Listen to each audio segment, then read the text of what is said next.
Hi there, nice to see you. Thank you for checking in. Hope you're okay. I'm here to talk to you tonight about a bit of overwhelm to do with stuff and how to fix it. Sorry about the lighting situation. I'm really not a YouTuber. I just want to talk to you and try and help people. So please forgive my lack of expertise. All the lights are on in here, hence the shine.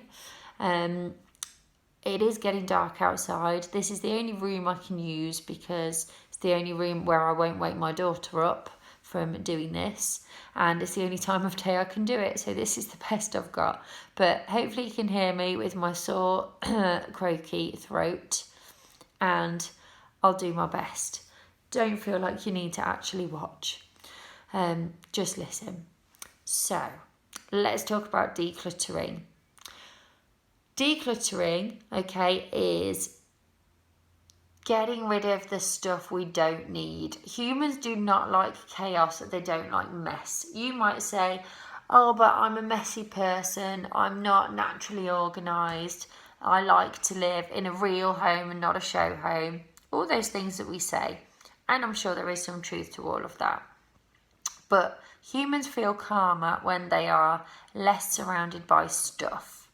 So let's get rid of the things we don't need. Now, I have read the book The Magic of Tidying by Marie Kondo. You may have read it too, you may have heard about it. I think some of her ideas go a little bit far, but the basic principles I really agree with, and I have tried and tested it myself, so I can give you the kind of simple, quick version that is maybe a bit more realistic than everything she suggests. I think you will feel calmer. It's hard to live in a house full of stuff. It's hard to clean in a house full of stuff. It's a pain when you have to put everything away. It's a pain when you don't know where things go because they don't have a place. And when you've got so many of certain things that you just don't know where to start. So this process is a bit at a time. It's kind of a bit every day. Depends how much time you've got. When I properly did this, it was before I had children, and it was when I had a few weeks off work, and I literally dedicated every day to doing this and did certain areas each day until I'd done my whole house. I had, I think, 50 black bags for the charity shops. I threw away loads. I even got rid of bits of furniture and things like that, and actually just called a local charity shop who came and picked everything up, all the bags and the bits of furniture. So that might be worth doing. I think it was British Heart Foundation. But yeah, let's go through the process. So the idea is you pick a category of stuff. Say you go into your kitchen and you pick mugs. Now, you could just open the cupboard, glance at your mugs and go, yeah, okay, I like all of those, I'm keeping those, that's done. That is not what you do. You take them all out. That is essential. Take them all out, put them along the worktop, put them on the floor, wherever you need to put them. Go around the house and see if you have any more mugs in any other rooms for any reason. Take them out of the washing up bowl, take them out of the dishwasher so they are all together. The idea of that is you see how much of that thing you actually have. So you can actually go, oh, okay, do I need that many mugs? There's 4 of us and we have 60 mugs or whatever it might be. Okay, now this is the key bit. You say to yourself, do I need this or does it bring me joy? Okay, if the answer is yes to one of those, then you keep it. That simple. If your answer is no to both of those, it's gone. You decide, is it worth sending to a charity shop? Don't go and pass it on to a relative because you're just giving them more clutter and that's not fair. Is it worth sending to charity? Is it not? Put it in the bin. Be ruthless. Not, oh, I should keep this because Aunt Mildred gave it to me, or I should keep this because it costs quite a lot.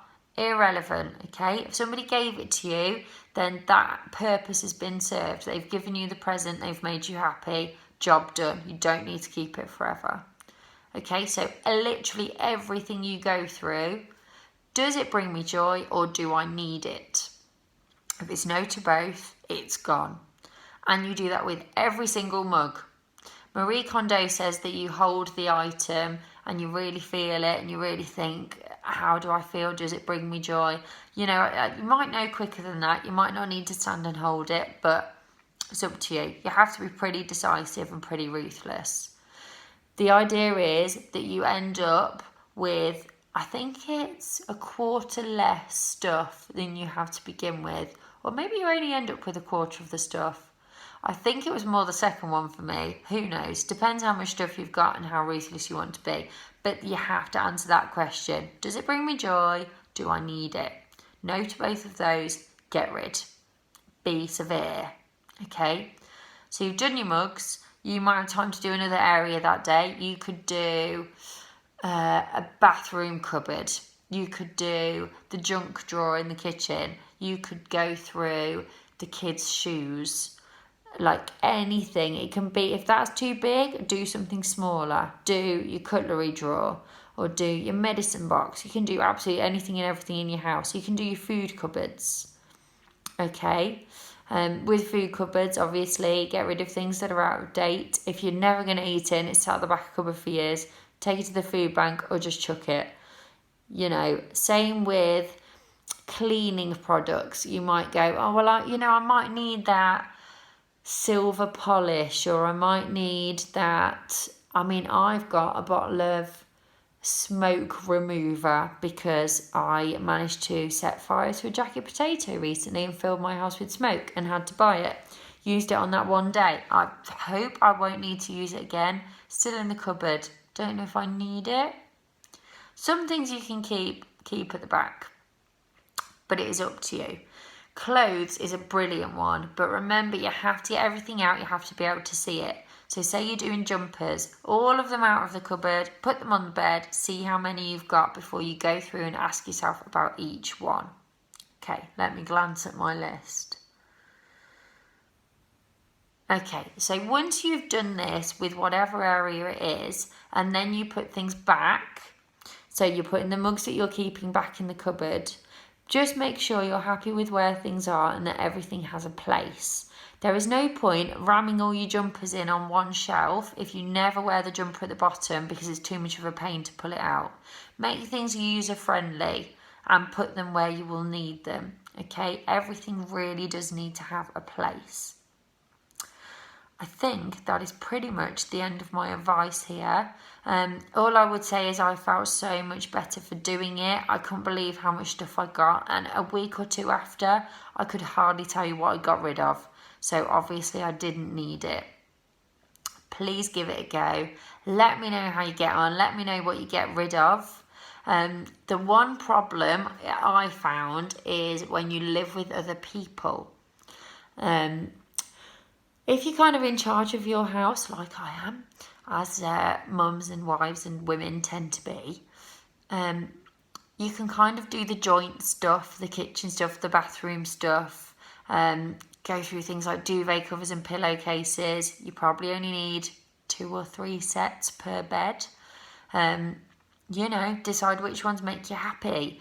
And if you get rid of all of your duvet covers because none of them bring you joy, you go shopping and you buy ones that do bring you joy. If you can, after payday, of course. It's not about being minimalist. It's not about living in an empty show home. It's about being around things that you need and that make you happy. So some things you may need to replace. If you get rid of loads of clothes, you may think, oh, well, I need some skirts, and you can go shopping. Okay, we need happy homes to live in. Homes are where we come for a rest, for where we feel secure. They're our sanctuary, hopefully, when the kids have gone to bed, or where we play with our kids, or, relax. So let's make them full of things we love, and make it easy for everyone in the family to put things away because they know where they go. If it's like in my house, your husband's stuff, and you're like, wow, they have got too many trainers. In my house, it would be too many trainers. Why have you got 4 pairs of trainers that look exactly the same as each other? You can show them what you're doing and you can advise that they do the same. You can't force them. You're just going to have to lead by example kind of thing. You can do as much as you can get away with. I mean, I would throw away some of my husband's stuff that he wouldn't notice, but you're taking a risk. Maybe you're more of a noble person than me, who knows. But that one's up to you, and it is a tough call, and it's harder when you have kids.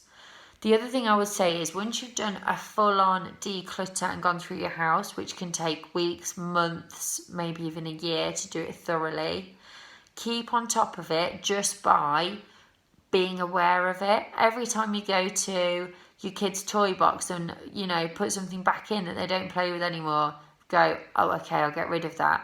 You could keep a box in the garage or in a spare bedroom. Every time you don't need something anymore, chuck it in the box. That can go to a charity shop. And just keep on top of it. Add to things gradually.